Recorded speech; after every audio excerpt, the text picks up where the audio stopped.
Trop he is the president of Geneva College. Dr. Trop, thank you so much for being here. It's wonderful to be with you, Mike. We were talking off the air, and you were talking as a college student in 1979 at Geneva College. You were on the WGEV radio station. Absolutely, FM radio, and we did mostly rock music, all different kinds of music. We had to do other kind of formats because we were an educational institution, but I had a top 40 show and really enjoyed spinning the discs. What were your favorites?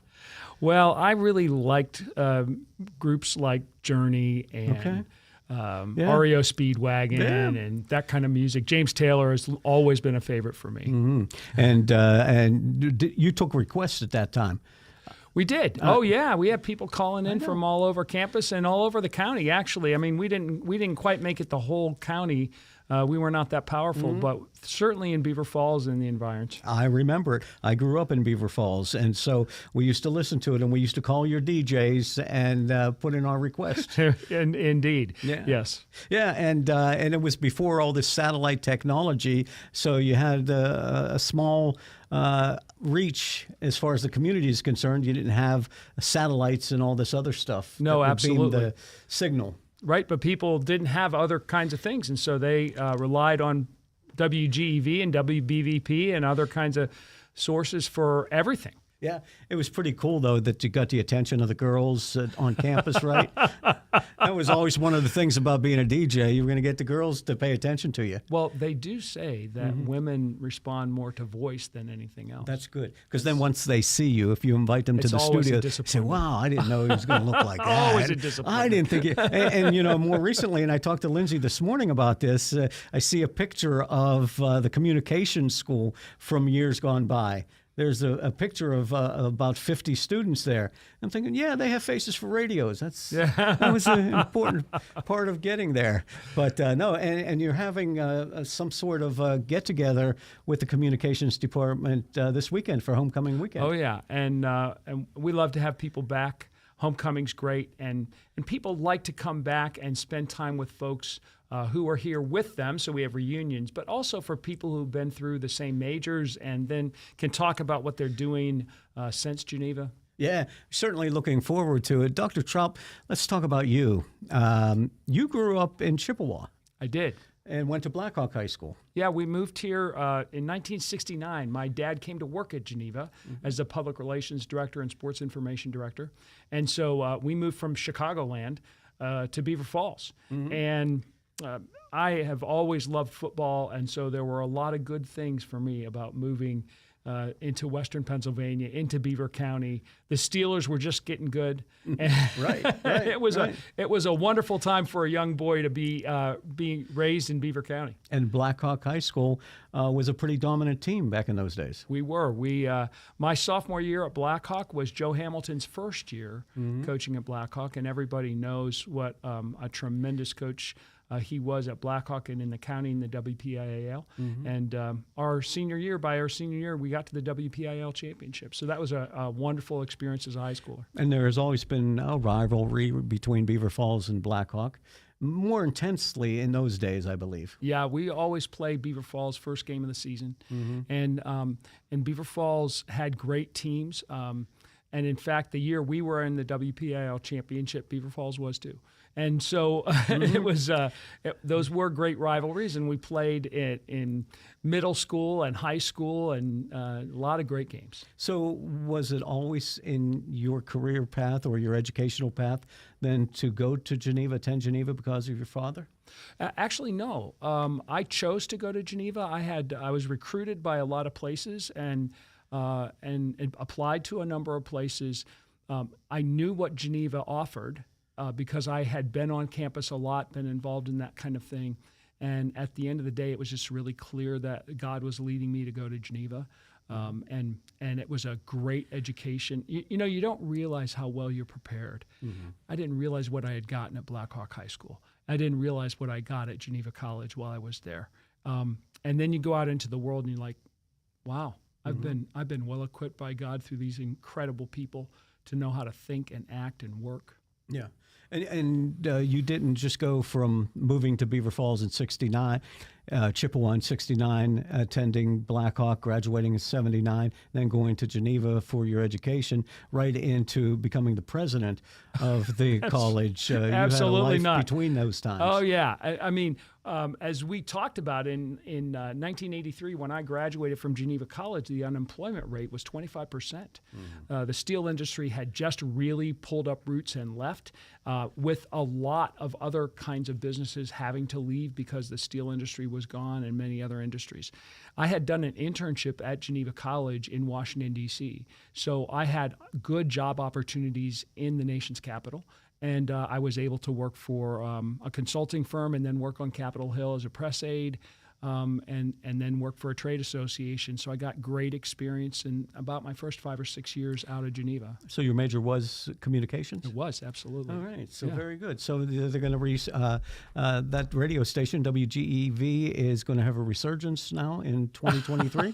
I understand they're going to rename it and put the old call letters back. Oh up yeah, there again? GEV Studios, Yeah. and we have our students working in doing a lot of work in communication design, which is up to date and state of the art in terms of what students need to be prepared to do, not spinning discs and using analog stuff, but all the digital technology and all the different modes and methods of actually reaching people, which is the goal of communication. It's reaching people.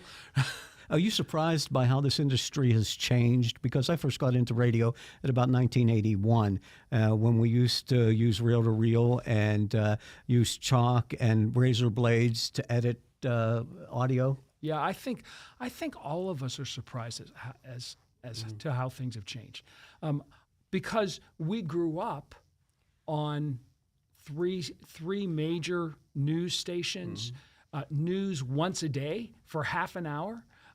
If you watch the PBS News Hour, you might get an hour.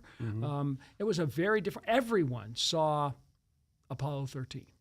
Yes. Everyone saw JFK's funeral. Everybody. It was a much more of a mass culture than it is today.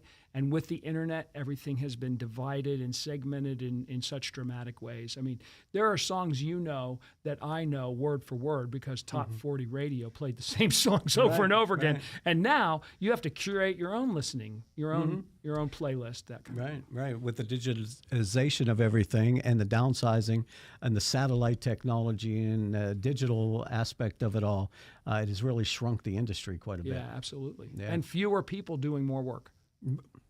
Is that right?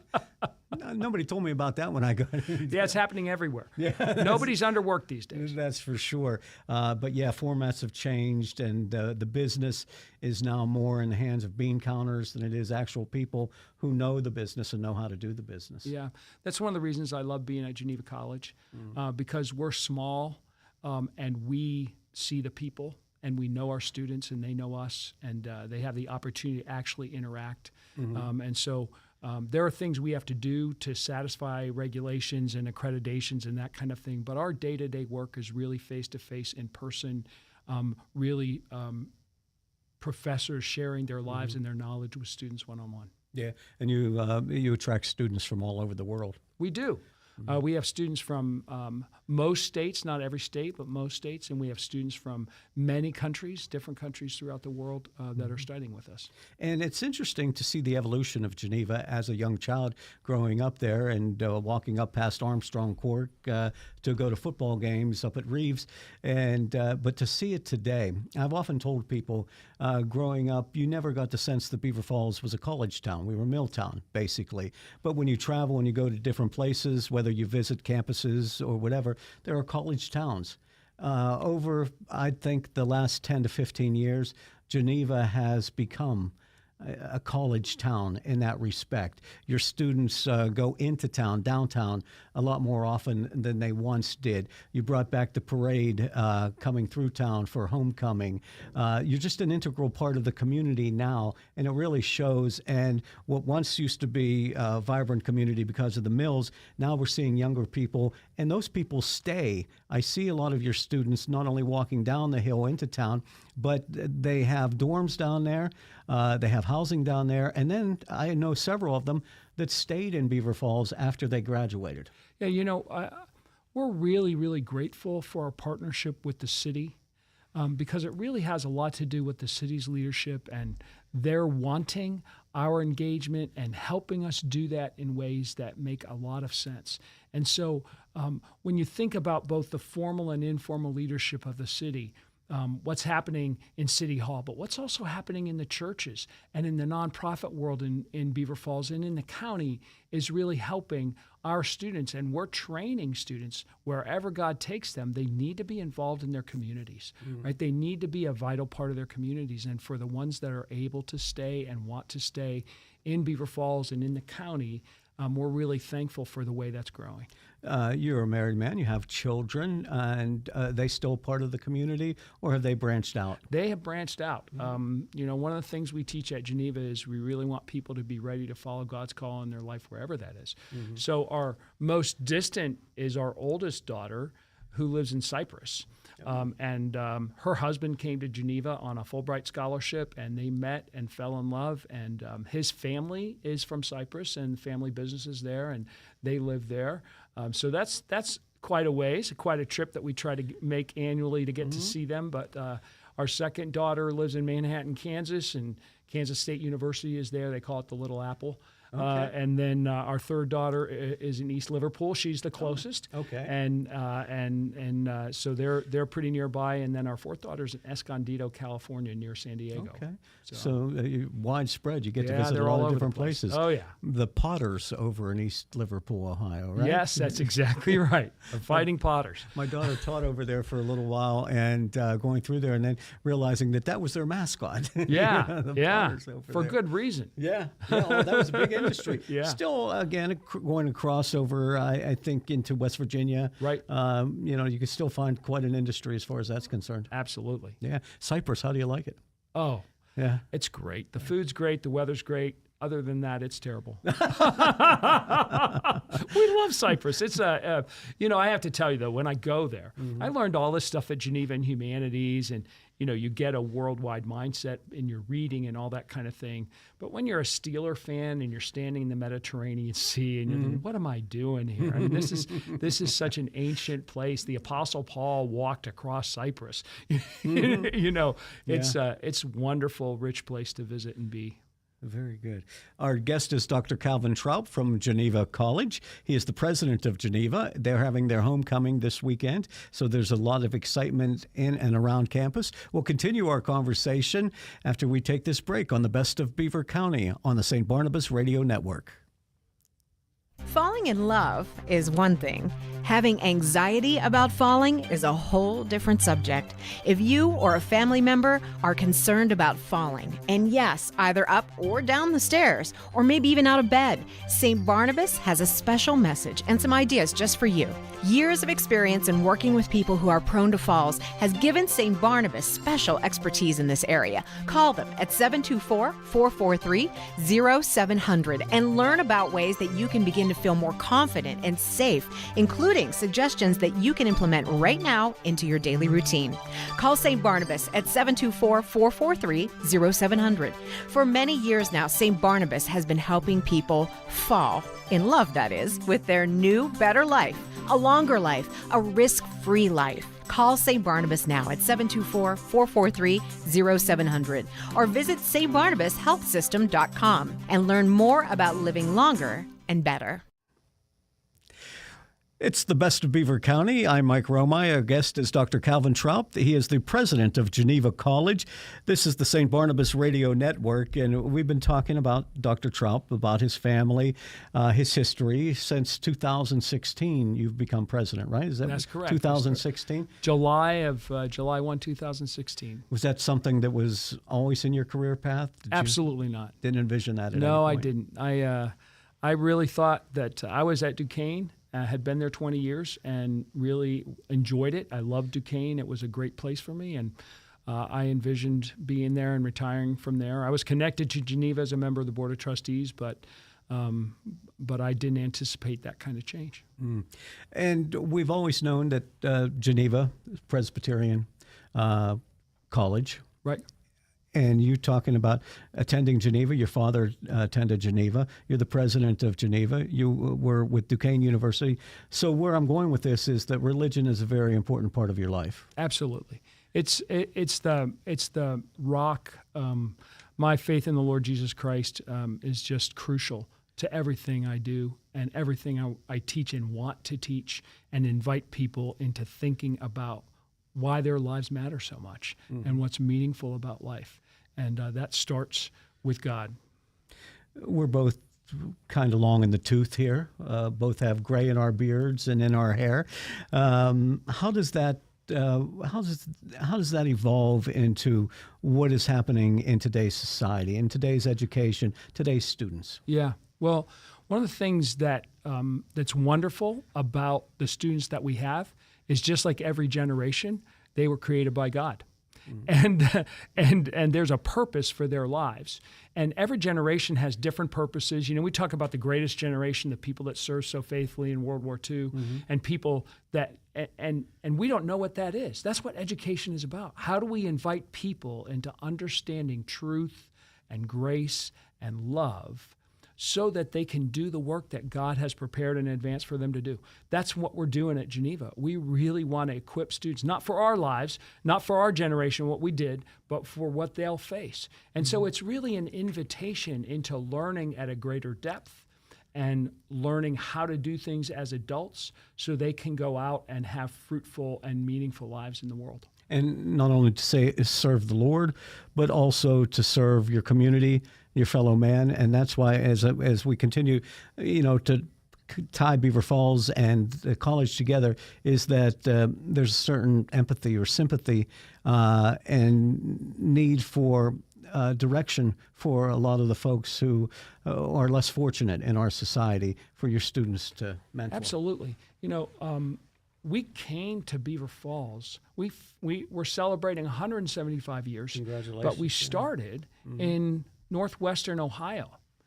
We were recruited as a college to come to Beaver Falls. Harmony Society was part of that. And so we really take that very seriously. We really understand that God called us through people to come to Beaver Falls and to be planted here and to serve. And that means serving in our community. Our motto is Pro Christo et Patria. That means for Christ and country, but it's really the two great commandments. So for Christ is love the Lord your God with all your heart, soul, strength, and mind.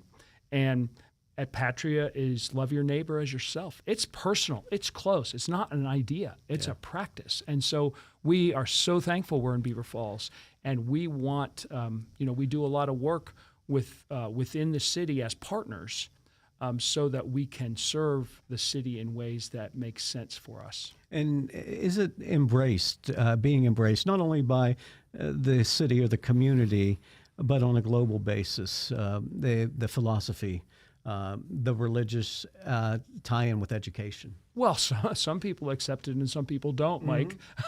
It's not widely accepted necessarily, but what we're really trying to do is equip students to follow Jesus' call to be in the world but not of the world. We don't want people to be in cloisters and to be separated from the world. We want people to be prepared to move into the world and be productive members and participants in the lives of their communities, in their workplaces, and all that kind of thing. And so what's really important for us is for our students to both have a rock-solid commitment to truth and to Christ and those things, but also to know how to work charitably with people in the world, no matter what their background is, no matter what their particular commitments and convictions are. And that's what we're really called to do. What role, because I've read a little bit about you before you came on, what role does St. Augustine play in your life? Okay, so I'm going to have to be brief. Okay, because I've seen where you've done several things. Yeah, as a professor, a lot of my research is into the work of Saint Augustine, and one of the things that Augustine, I said Augustine. Yeah, no, that's all right. That's how it reads. One of the things that's so important about Augustine is that he was one of the greatest champions of this deep commitment to learning everything, not just Christian things, but to understand the Bible at depth, but then also to understand all learning, so that you could live and work and be a meaningful participant in a community with a faithful Christian commitment at the same time. but to be a blessing to the people that you work with and that you live with, whether they're Christians or not. Mm-hmm.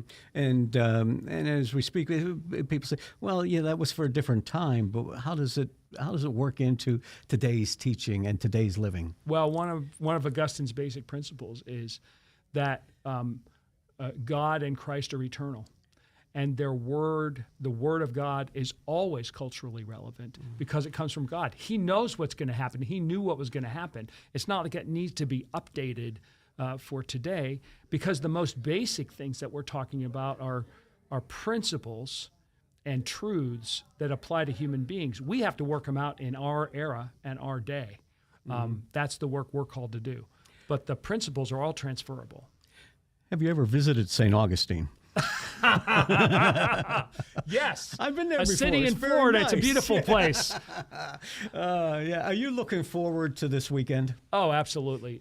Homecoming is always a highlight, and it's like a holiday. I mean, there's good food, great fellowship, good people, fun events. I've heard all kinds of activities. Fireworks Friday night. Yep, we got fireworks. We got football on Saturday. We got bands, and we've got a parade, and just all that kind of festivity that human beings love to engage in together. And a tie-in to the community. I understand Taste of the Valley. Yeah, Taste of Beaver County, Taste of the Valley. We're gonna have food trucks and just one of the ways I like to think about campus is it's a park. I feel like I work in a park. It's a beautiful place. It really is. And we have people in the neighborhood that walk their dogs through campus and that are interacting with us. And homecoming is just it's kind of that on steroids. I mean, we just want people from the community to be able to be with us and enjoy the day together. You have women's volleyball, women's soccer, the football game on Saturday afternoon, we understand. And there are going to be activities throughout the weekend. Yeah, there are. Different things going on. And we have great people coming back in reunion classes. And, we're celebrating the founding of computer science at Geneva College more than 50 years ago. I mean, it's a really special time for us. You know what I see over the years, and more recently, what I've seen and it's caught me by surprise is that for football games, you travel up College Hill, and you see your alumni, and you see people tailgating on Geneva College campus. Oh yeah, that took me by surprise the first time I thought. It's a great festive time, and there's good food and good live music. We got the band and all kinds of things going on. So even people who are not that thrilled with football have a great time. Yeah, and see, one of the thoughts was not knowing exactly what happened on campus and what it was all about. Christian college, so we always thought that. They don't do stuff like this. Christians don't have tailgate parties. Of course. I know. Of course we do. But so never you know did what before. I tell everyone? Yeah. You know what I tell everyone? You say, Geneva's not a party school. Yeah. Geneva's not a party school. It never makes that list. We're a feast school. Yeah. So there are feasts all through the Bible. Mm-hmm. And the feasts happen mostly during the daytime, and there's always great food, the best food of the year at the feast, and multi-generational kinds of things. And that's what homecoming is. It's a feast. I mean, it's constant. Yeah. And it's great. I can see that. What is the one thing that you envision for the future of Geneva College? I mean, the growth has really been phenomenal. But as president, as an alum of the college, being so tied to it with your family and everything, what do you hope to see, say, in the next 10 years at Geneva? Well, two things. Number one is we want to serve more and more students. I mean, that's our mission, is to serve students and to prepare them for their life's work.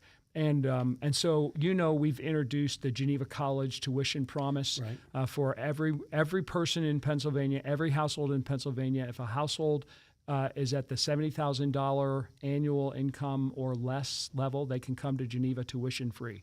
And we really are serious about providing this kind of quality private education to as many people in our community and in the state as possible. So we really want to see Geneva College grow in number significantly. And then I think one of the second major things that we're trying to do is we were given 21 acres of land that's added right to our campus between the main below, campus down by down the below. railroad tracks? Yep, all Yeah. the way to the river, to the railroad tracks at the river. And so we have a campus master planning task force that's making a plan for the next 10 years to integrate that new property into the existing campus. And one of the things that we really want to make sure happen is that makes the college even more invitational to the community and more available to people to use our facilities and to host events and to do the kinds of things that continue to strengthen our bonds with the community. Well, it was a work in progress a number of years ago between Geneva and the state to move the road a bit, to cut out that big curve that used to be up there, to enclose the campus in a sense, to be able to have the entranceway to that.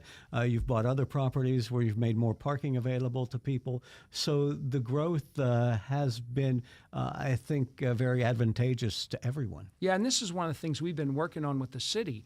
You know, we really want to see the campus develop, but we want it to develop on the east side of Route 18. Mm-hmm. You know, there are homes and residential areas on the west side, and that's a wonderful place for people to live. We want to preserve that for those purposes. And this gift of property means that we can think a lot about how to grow the college in ways that will be advantageous to both the community. Yeah, on the water. On the water down there. Looking across that hillside, you see that big G up there on the everyone's hillside. saying you're going to start a crew team. You know, we need to get some boats out on the river. Yeah, that'd be great. It's so good to hear about things and talk with you about it all, Dr. Trop. I'm trying to think of the other thing that you had going on at Geneva as far as the road expansion and things like that. But it's just, I remember, that's what I was thinking about. There used to be a train stop on the campus at Geneva. May even been in 79 when you were there, because I think the train still ran through there, but you could catch a train and get off a train from up on the campus, right? Absolutely. And the first time I came to Geneva College, I came from Chicago on the train. Oh, yeah. Oh, so okay. I was introduced to Beaver Falls through the train station. Right. So, that station has burned down. And that's a sore spot in my heart. I would have loved to have seen that renovated and preserved, but not in this life. Dr. Calvin Trop, pleasure talking with you. Continued success at Geneva. Thanks so much. Thanks, Mike. Wonderful to be with you. Dr. Calvin Trop, our guest on the Best of Beaver County radio show on the St. Barnabas Radio Network. Thank you for listening to the Best of Beaver County. St. Barnabas is pleased to have provided content and